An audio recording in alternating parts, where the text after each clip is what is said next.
Changli not only has a magnificent look, but also has one of the most flexible and adaptive kits in the game so far. Also, apparently, it has a tricky pronunciation and I hope I don't mess that up during this video. Now, get ready to practice and hone your swap cancel skill because you're going to need it. Hi, my name is Shadow, and today I'm bringing you the complete guide for Changli. As with any other guide, we're going to review her kit, weapons, ecos, stats, and more, covering both the general concepts and the little details if those are worth it.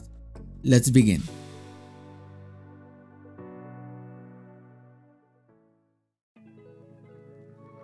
Changli is a fusion sword user that has the highest base attack in the game and will delight us with her neat animations, forcing us to adapt a quick swap gameplay if we actually want to get the most out of her and have a clear performance.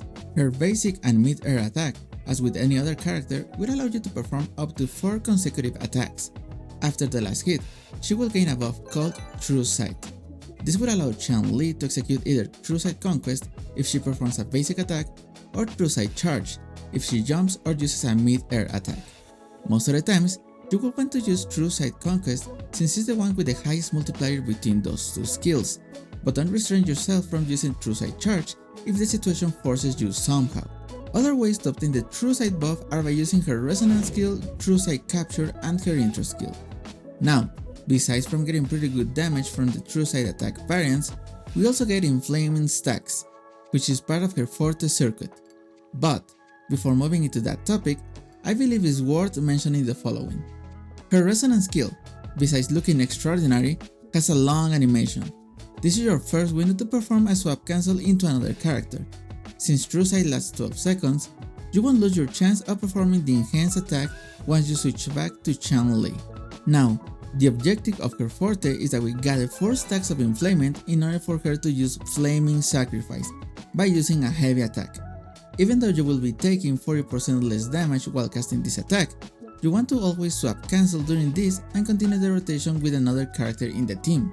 How many stacks of Inflament can we get per True Sight attack? 1. However, after performing her Resonance Liberation Radiance of Fealty, Changli will get 4 stacks instead, allowing you to use Flaming Sacrifice right away. From this, we can get our first rule of thumb when using Changli. Never use her Resonance Liberation if you already have a stack of Inflamement. Therefore, the only times we can be considered a great opportunity to use it is either at the beginning or end of her rotation. Otherwise, you will just end up wasting some stacks and damage in the process. Another key aspect of Radiance of Fealty is the 2 animation variants we can get.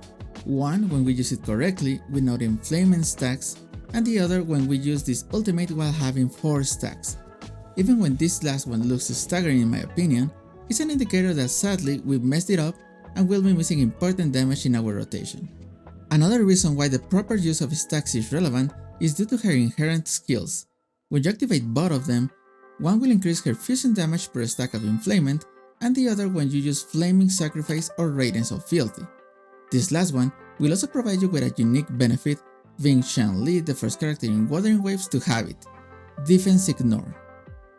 Last but not least, her Ultra skill will give the next character Fusion and Resonance Liberation damage amplification for 10 seconds or until the Resonator is switched out.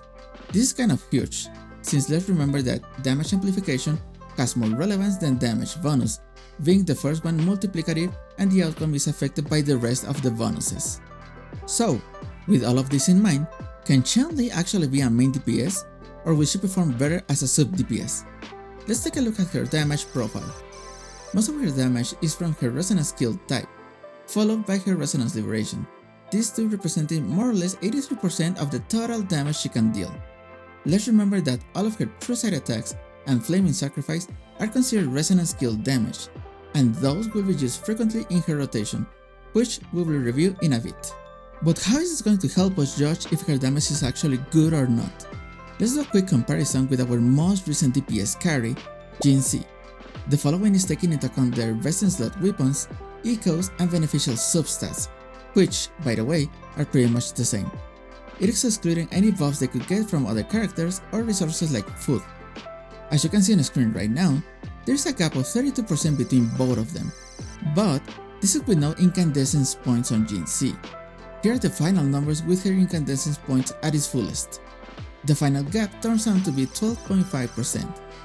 My point is to show how broken Jizz is compared to Changli, but to demonstrate that Changli overall has a really good sustained DPS in general, having a balance in her different attacks and buffs she receives during her rotation.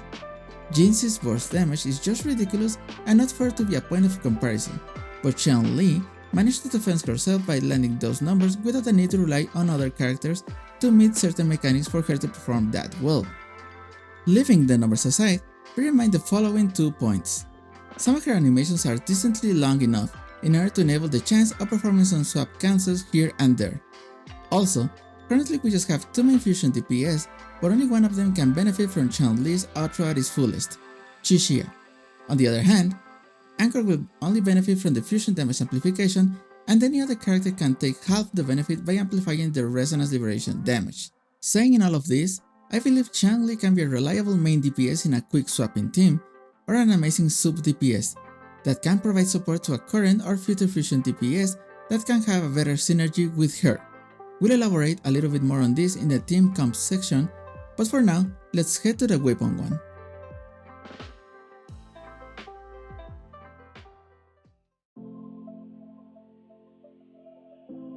As with any other limited character so far, her best in slot is her signature weapon Blazing Brilliance.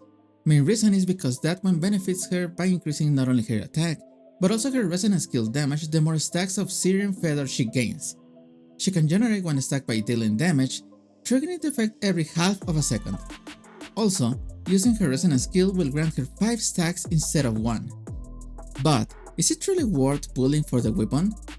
Let's look at the other strong option we have, Emerald of Genesis. Damage-wise, it's only 13% behind Blazing Brilliance.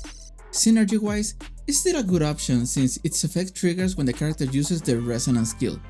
The main stat is crit rate, which is a valuable stat, and the energy regen this weapon provides is actually not a dead one. Taking into account all of this, is Blazing Brilliant a must pull? To be honest, it isn't. I would say it's a nice to have, and you are actually not falling down so bad in damage if you end up skipping this one. Don't have any of these 2 options?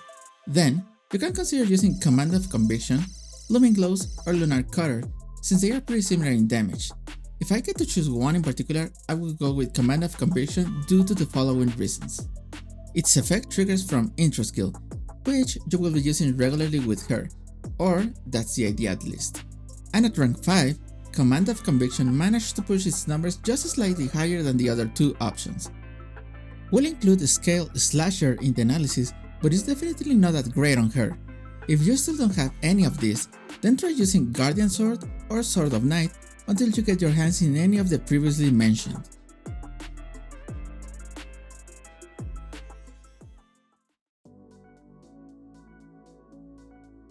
Since we're aiming for a main or sub DPS role, we actually want to give her as much damage as we can. Therefore, your best option here is to have her on a 5-piece Molten Rift set, having Inferno Rider as her main eco. A mix set with longer intense can be another option to consider at the cost of losing some overall damage. Nonetheless, if you are pairing her with a carry DPS like Jinxie or Anchor, it's best if you can equip her with a 5-piece Moonlit Cloud set. Regarding main stats, if you manage to get her signature weapon or end up using any of the 4-star ones, go for crit rate as the main stat. Otherwise, the crit damage one will be your best choice. Then, having 2 fusion damage bonus, or 1 fusion damage bonus and 1 attack percentage is pretty much the same. Literally, the difference between one or the other is less than 1%. Lastly, the other 2 obviously will have attack percentage. What about the substats? As with any other DPS character, go for crit rate, crit damage, then attack percentage, flat attack, and lastly they go for energy regen or resonance skill damage bonus. Since we're really not expecting her to have her resonance liberation ready on each rotation, that would require a decent amount of energy regen, then that stat and the resonance skill damage bonus can have almost the same priority. As of reference, if you can get her at least around 110 or 120, that would be good enough for her to be able to use her resonance liberation a decent amount of times.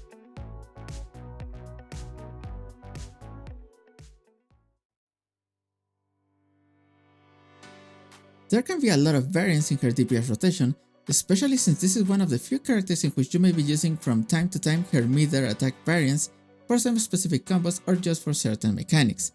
However, in order to maintain this quite simple, assuming you will be able to proc her intro skill every time she enters the field, your default rotation will look like the following: intro skill, true side charge, plunge attack, echo, basic attack 3 and 4, true side conquest, resonance skill, true side conquest, resonance skill, true side conquest, flaming sacrifice, resonance liberation if available, and flaming sacrifice. Maybe there are going to be scenarios where you will start the rotation without her intro skill. In those cases, you can rely on the following basic and short combo: resonance skill, true side charge, plunge attack, basic attack 3 and 4, true side conquest. After that, adjust accordingly from there, whether you need to repeat this combo again in order to get the 4 stacks, or if now you have intro skill, then go ahead and repeat the first 6 lines of the default rotation, followed by the last 4 of the same. In the scenario where you start a rotation having resonance liberation ready to go, you can start attacking by using that right after your intro skill. Important to note the following: do not use any basic attack after intro skill, otherwise you are going to waste 1 stack after using resonance liberation. In this case, the rotation should look similar to the default one with a slight change here and there. Friendly reminder, even though I feel this is a very obvious one, make sure to hit the enemy with your flaming sacrifice or resonance liberation whenever you use those. Otherwise, you will be missing the additional damage that you are supposed to obtain from the inherent skills. As a final tip, whenever you end up using your resonance liberation, you can almost immediately use her heavy attack in order to perform flaming sacrifice while still being in the resonance liberation animation. This is only to have a little bit of uptime in the rotation and save some seconds in comparison with waiting for resonance liberation to be done and then use flaming sacrifice.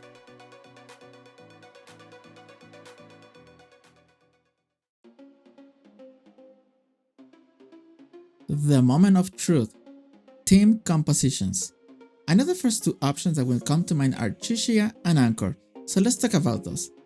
Chixia is a DPS that can have good synergy with any other quick swapping character, her rotation being somewhat straightforward and her resonance liberation doing a good amount of damage makes it one of the best choices for Changli's outro. The ideal is that you perform Verina's basic support rotation, followed by Changli's default rotation and proccing her outro into Chixia. Anchor, on the other hand, is a character that actually feels better with teammates that can rotate fast with her. Changli, needing more field time in order to execute the default or basic combo properly, may not be the perfect pair for Anchor. There are 2 main reasons why Xianghua could be considered the best partner for Anchor. She can charge her outro faster than Changli, and Anchor will partially benefit from Changli's outro as compared with Xianghua's. I could be wrong on this one though. Maybe after more testing, people will start to figure out how to improve the synergy between these 2 characters and will make a video based on that. But, just to clarify, with this I'm not saying that they are a bad team overall, but just that Anchor can benefit more from other characters as of today. Moving on to other options, we find Havoc Rover. Her resonance liberation has decent amount of damage and her kit allows her to adapt herself into a swapped cancel team, giving Changli the opportunity to have a little bit more of field time than the rest of the team. Only issue with this is that, in case you didn't pull for her signature weapon and assuming you didn't pull for 2 Emerald of Genesis, then you're in an awkward position because one of them would have to work a weaker sword. I've seen some people cooking something with Jinxie. To be honest, at that point I kind of feel they are just forcing this team option. Even though I haven't done the math and most likely won't for this team, I don't doubt this option can have higher numbers than other team compositions and most likely will be thanks to Jinxie's burst damage. However, at the end of the day, Jinxie will always benefit more from characters that have coordinated attacks in their kit, making her perform at her fullest. Therefore, better to just use these 2 in different teams, especially for content like Tower of Adversity. Jinlin is another option to consider, since she can also adapt well to a quick swap team. Even though her damage could be not as good as Changli's, her coordinated attack is very welcome as another source of damage while she's out of the field, and also her outro can be partially beneficial to Changli. Regarding the last slot, if you don't even have Verina, any other support character will be useful. Better have something that provides some support or buffs than nothing.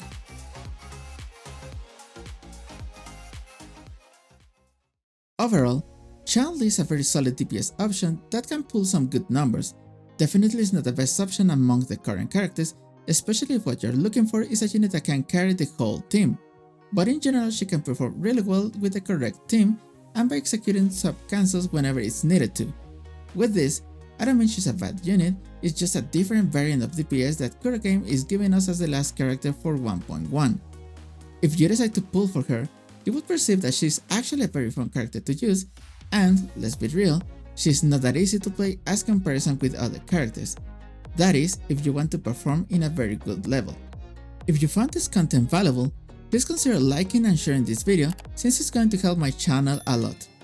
So, we'll appreciate a lot your support on this and we'll talk to you in the next one. See ya!